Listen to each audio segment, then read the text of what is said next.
Welcome to a nighttime show, a show where we empower the voice of the people. I'm your host, Harper Wells, and tonight we're talking about sustainability. Tonight, we're diving into an issue shaping industries and our environment, the rise of sustainable packaging. Joining us is Greg, a guest with hands-on experience and a passion for greener solutions. Harper, it's great to be here. Thank you so much for having me. Um, my name is Greg Johnson. I'm a consultant with Deluxe Technology Group, a molded fiber company that makes bowls, spoons, forks, knives, meat trays, and all kinds of packaging out of molded fiber, which is a fiber-based container, basically. But I've been involved in the paper and packaging world for several decades. It's been great. I've worked with emerging entrepreneurs, startups to global brands, and I'm really excited to talk to you a little bit about sustainable packaging tonight. Awesome. Yeah, I'm really excited to hear what you have to say because I know that this is a pretty popular topic, but it doesn't seem like there's an easy source to kind of get this information of like what's happening with the environment. Um, so yeah, and we're interested, like what inspired you to speak about this today? Well, I was in Phoenix at the Footprint Center where the Phoenix Suns of the NBA play, and I was at a conference there. And I had the honor of meeting a woman named Dr. Christine Figner, who is a marine biologist who had a video of a sea turtle with a plastic straw stuck up its nose that went viral, that has been seen by millions of people all over the world. I'm sure many of your audience have probably seen it. But what really intrigued me about Christine, um, she spoke to me and a number of other people at this conference about the number of pieces of plastic in the ocean. You know, we all talk about plastic. Plastic's fantastic. It's a great material. It's very inexpensive, but unfortunately, it never disappears when it's discarded. And she was talking about all the plastic in the ocean. She called the oceans kind of a liquid landfill. And that really inspired me to learn more and more about sustainability and kind of make that my own personal as well as professional mission to advance and promote sustainable packaging. Wow, I mean, it's a pretty wild story, so we're excited to hear more. Really happy that you came here today. Thanks. So let's dive in. Sure.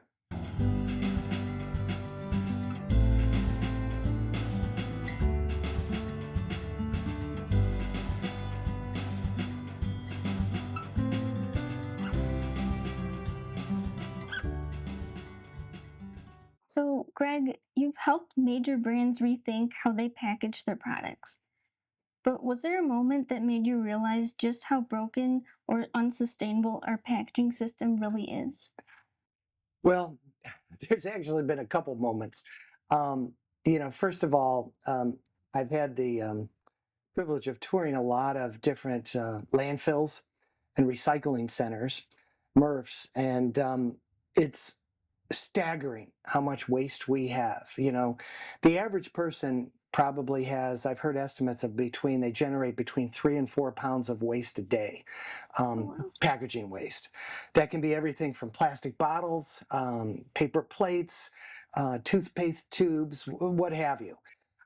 But I think we're at a stage now where consumers are a lot more aware of the waste that they generate. So people, I think, are more respectful of ways they can help the environment. And that's where I think, we're coming to, I think, a really good consensus as to far as, we really have to reduce, we have to recycle, we have to reuse. And that's kind of, I think, the general mantra that a lot of global brands today are taking, because if we don't really focus on trying to address our waste problem when it comes to packaging, we're going to be in a lot of trouble even a couple years from now, let alone decades. Right. And I hear you saying that, like you've heard some statistics. I'm hearing a number of the, what, 3 or 4 pounds Pounds of per day, right. So, like when you started hearing numbers like that, is that kind of when like the alarms went off, or do you think from working in this industry has just like opened you up to seeing more than what you hear? Yes, yes. Well, take your trash, for example. You take a look at your recyclable container. I'm sure with you and your family, at the end of the week, whenever garbage day is, you probably have a pile of recyclables. But imagine, putting that in perspective with all your neighbors, with the community here, your state, the country. You're talking tons and tons and tons. Now, years ago, a couple years ago, up till a couple years ago, China used to take a lot of our plastic waste. They would take our plastic bottles, and the reason for that was they used the plastic as a raw material to make polyester clothing for all the billions of people in the Asian markets. China stopped taking our waste a couple years ago. So now, unfortunately, a lot of that plastic waste is now being landfilled. And because of the polymers, the nature of plastic, it literally lasts forever. Whereas you could take paper, and especially if it's biodegradable, compostable, depending on a coating that it has, it can disappear. So, we're at this stage where I think a lot of people are starting to be concerned about the type of packaging they use, not only when they use it, but what's the afterlife? And that's really the crux of the problem. Well, yeah, I didn't realize that that someone was even taking it before and using it. Do you have any insight of why China would stop doing that? Well, I think there's a number of factors. Probably, um, probably one of the biggest factors, though, has been cost. They ship a lot of goods over here. Um, and this is exclusive of the current tariff turmoil. But then when they ship their ships back to Asia, they're literally empty. So it was kind of a win-win for them to make some money shipping it back, and then of course they used it as a raw material for clothing and whatnot. But I think a contributing factor, though, to why that stopped outside of geopolitical reasons is because there is so much plastic waste in the world. And that's why a lot of municipalities, not only here in Illinois, but across the country, really don't have a market for it anymore. Now, you can pick up a container, say a plastic water bottle, and it'll tell you that it's recyclable, which is true. But if there's not a market for it, which there really isn't now, unfortunately, right now, only about 9 to 10% of plastic is recycled in the United States. And if you take away that other, the remainder of that, where does it go? It's usually incinerated or landfilled. Well, let's talk about policy. Who's blocking smarter packaging laws and why? Is it lobbyists, outdated regulations, or something else? That is a great question. It's a complicated question. Um, Unfortunately, there's a lot of companies, organizations that have a vested interest in waste. Um, if you take a look at the recycling companies, the waste companies, the waste haulers, their job is to fill landfills. They own landfills. They want to keep those landfills filled. They want to build more landfills. That's how they make money. So if you think about it, just on a fundamental basis, if you take recycling and you reduce their number of landfills, that reduces their revenue. Um, in addition to that, there are a lot of governmental units that really want to help our communities. They're concerned about our health and safety and welfare. However, they don't understand the complexities of recycling.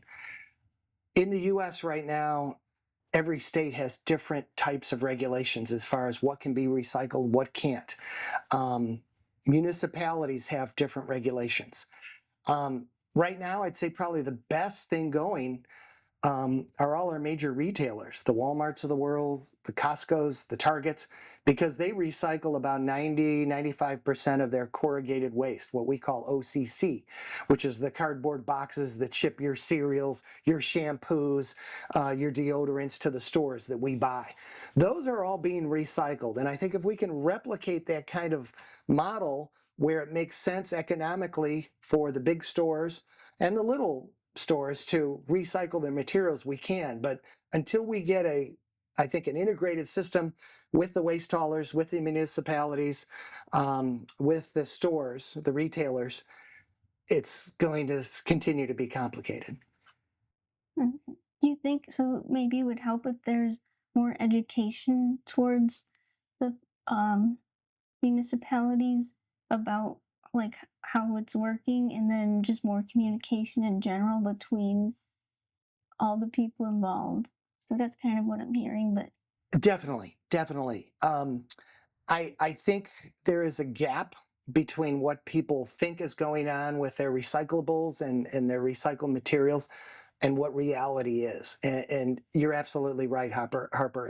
If there is, I think, better communication, some better educational um, outreach between government and especially our leaders, our government leaders, I think that would help to bridge the gap. But at the end of the day, too, you always get involved. There's always that cost issue, which is unfortunately many times the overriding issues and all these things. If you can recycle and it makes sense economically, that's great. But if there's an additional cost to it, it's not going to work. right. And say, well, and you also mentioned how the landfills, they're making money off of it. So it sounds like they would also have to figure out, um, wonder if they could figure out a different business model to change their landfills into like a recycling. Mm-hmm. Um, Mm-hmm. No, that's a great point. And we are seeing, I should say on a positive note, we have seen different types of recycled materials that are very new. For instance, a lot of people that now are becoming aware of alternative materials like ag waste, for instance, sugarcane, bagasse, where they can make fiber-based packaging materials out of things like that are biodegradable. They can compost very easily. There's several companies now working on seaweed polymers, which replicate the strength and stability of plastic polymers, yet you can literally dispose of these, and within a couple months, they literally and figuratively disappear. They're gone. But here again, a lot of these types of innovations are very new. They take a lot of money to get them going to start up. But I do think, like I mentioned earlier, there's a consensus. Everybody wants to do well because we breathe this air, we're drinking water. People are concerned about PFAS, the forever chemicals. There's new concerns about lead in the water. And of course, the latest, the wildfires from Canada and California that are affecting all of us. So I think there is an environmental consensus. People want to do better, but we have to have that pathway forward. you've seen what works and what doesn't when it comes to packaging innovation. Is there any misinformation out there that needs to be clarified? That's a great question, Harper. And I think there is a lot of misinformation. And this relates to what is commonly called in the industry, or referred to in the industry as greenwashing. Um, I think there are a lot of really honest companies that are very ethical with what's in their materials that they use for packaging. But unfortunately, there have been instances where companies have misrepresented the recyclability, the recycled content of their materials. And I think that is the biggest challenge now. Now, fortunately, the legal community is on this. Consumers are smart, but they're busy. You go to your local grocery store, you've got a big shopping list, and you can't read every label as far as what the packaging is made of. Is it recycled? Is it recyclable? But when you have companies or brands that unfortunately sometimes try to misrepresent themselves, what we call greenwashing, that's a big no-no. But fortunately, I think that problem is becoming less and less in the marketplace. All right. So I'm hearing the biggest misinformation is just coming from the companies themselves, or the label just might not be completely accurate if it's recyclable or sustainable. Correct. So something notable about you and your career is that you've convinced Fortune 500 companies to change how they operate. What does it really take to move the needle inside a big company? And what kind of resistance do you run into, and how do you get past it? You have to have collaboration between the companies, all the parties involved. Um, of course, the brands at the end of the day want to sell. Consumers want to feel good about what they're buying, what they're purchasing. And I did have an instance with a large coffee company where all the stars aligned. They had recycled their coffee bean bags made out of burlap, what we call burlap, technically jute, and they were landfilling them at the time. But I worked with their environmental team and a couple chemists I knew to actually, instead of landfilling the bags, convert the recycled burlap into paper products that they eventually used for a gift card that was nationally distributed. And it was all a team effort. Everybody made really vital contributions. And I think there was a real passion for people to do something differently than it had never been done before. And I think if you can sort of have that mindset and that spirit, I think that can really move the needle, where you have some different collaborative efforts that can really be innovative and eventually commercialize new products that are sustainable. Yeah. And would you mind kind of giving insight on to who did you contact to get who was the person who made the decision at the company? Sure, sure. The company was Starbucks, and I actually worked with a number of different departments at Starbucks. Um, like any large company, you had to work with their sustainability team. I had to work with purchasing. I had to work with their graphic design department. And it was a collective decision by Starbucks because they really wanted to do something different than just landfilling their used coffee bean bags. And we developed this paper. It was called Kona paper, and it's actually still made today. It's had a couple different changes in terms of the materials, the composition, the actual recycled composition, but it's still being made by a paper mill on the East Coast. Right. So we basically you put together the idea and pitched it to multiple departments at the company, and that's how you're able to get the change to happen. In a That, nutshell, yeah. yes. Yeah, it was It, it was simple but not easy. yeah. It took Yeah. some time, but that's exactly how it was. Yeah. Because I could see that takes a lot of work. Putting all of that together, but the simpleness of it, I guess, is the fact that people were on board with it, Hmm. maybe, or there's the passion behind it. And I guess I'm trying to make it seem simpler, just as to encourage other people to realize that it's possible. Right. Well, and you take, for instance, there are people who right now are food waste recyclers. There's a great company in Michigan. I think it's called, if I recall, it's GTF Technologies. And they are actually taking food waste that normally would be either composted or maybe used as cattle feed, but they are actually cleaning it up and recycling it back into usable food products that can then be turned into ingredients, flavoring, frostings, different types of food products that can be reused that normally would have been wasted before. So to your point, Harper, I think you have to look at, your products, and then in the manufacturing process, is there anything you can do to make it a little bit more sustainable or recyclable? We've seen companies today doing a lot of what we call lightweighting, where they have, say, a plastic bag, a flexible bag, and they reduce the thickness of the bag to use less material.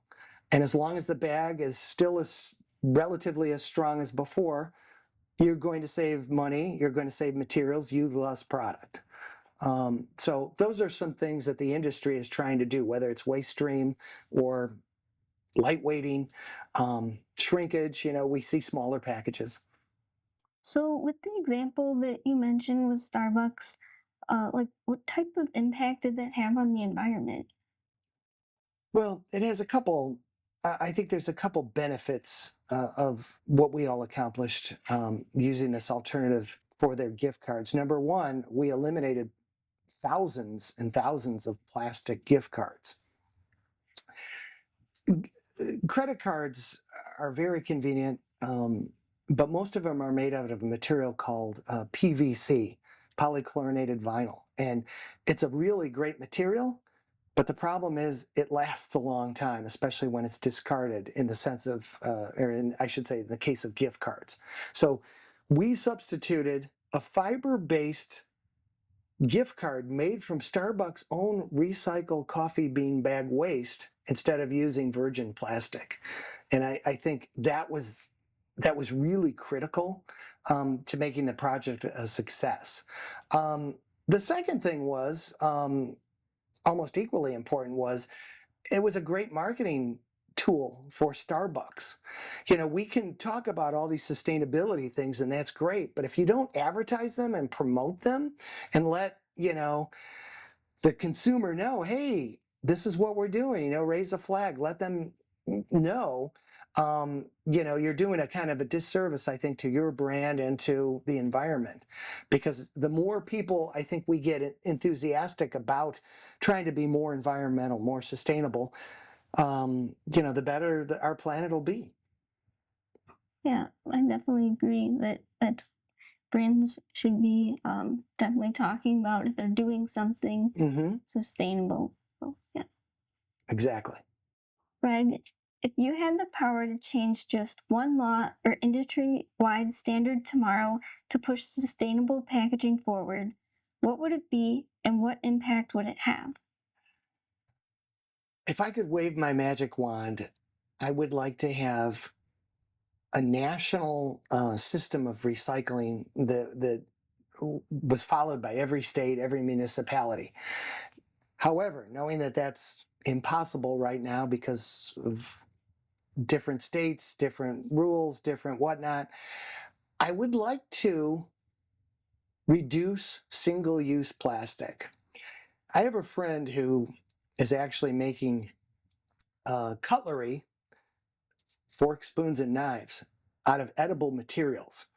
And he's actually sold this into a couple different retailers, and it's growing. There are some other companies that are making cutlery out of bamboo, wood.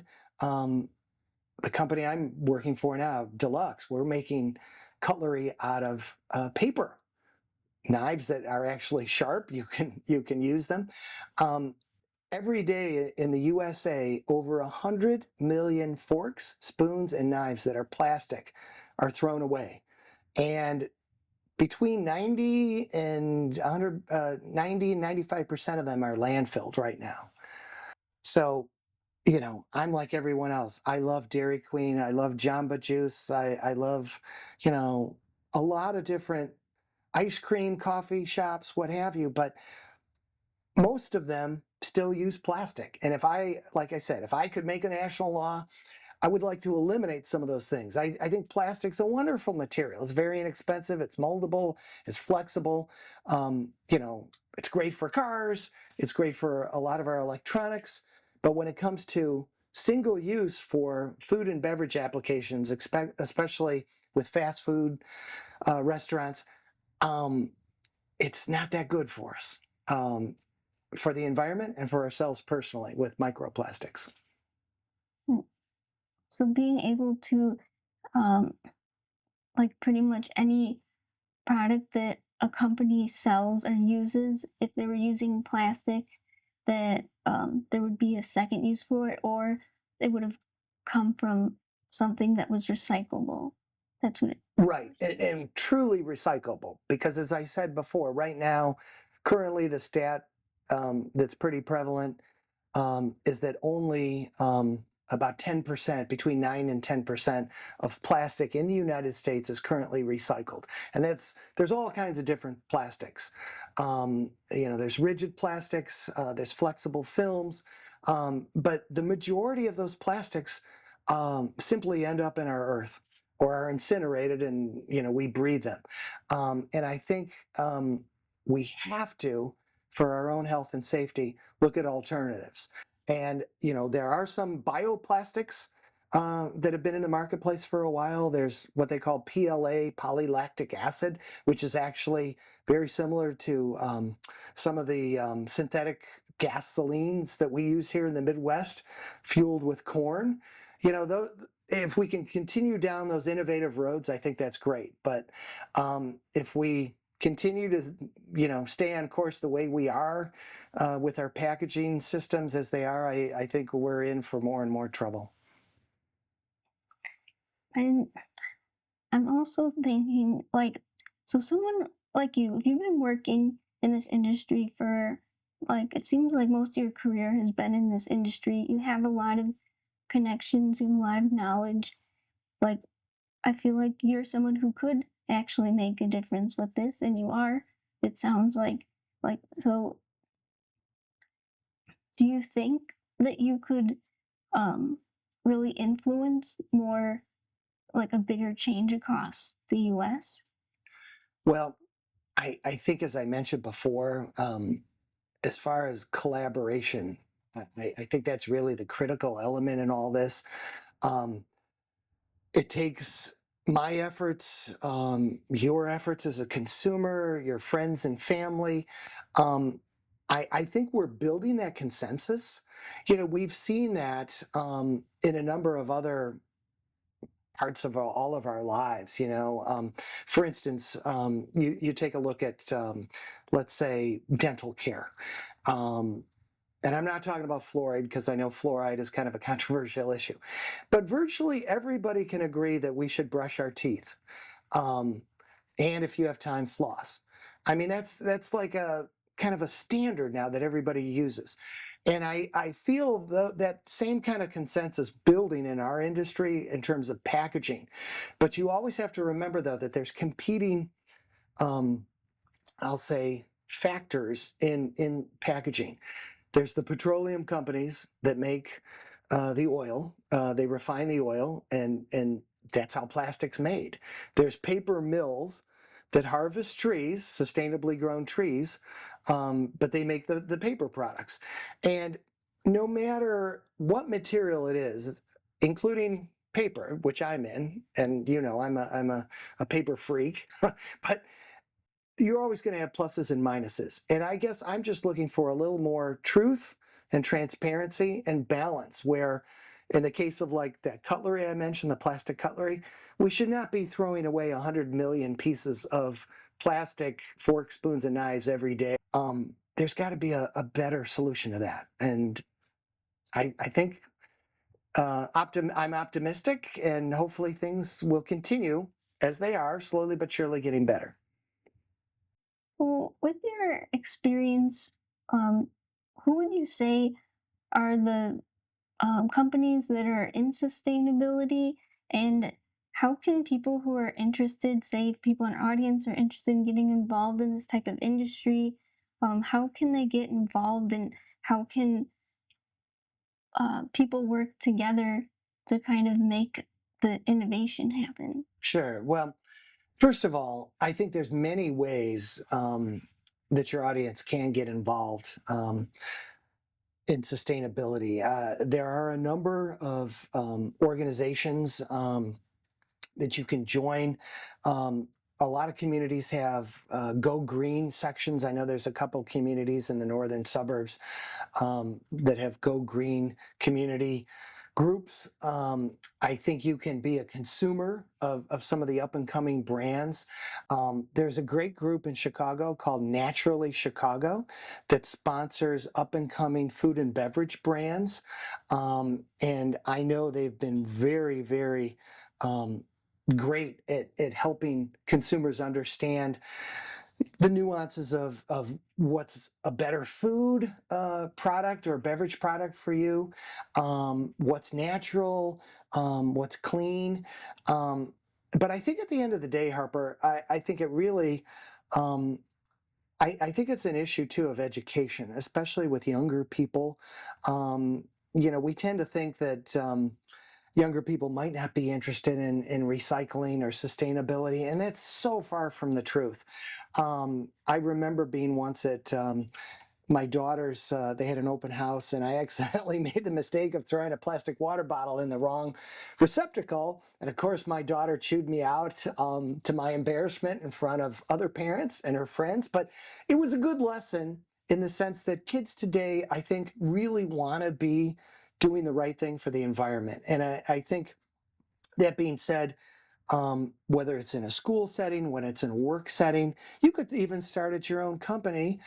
You could start a recycling program at your company where you're separating out your paper, your plastics, and trying to figure out, hey, what's best? Or could we maybe reduce using some of our products and maybe go with something more natural, environmental?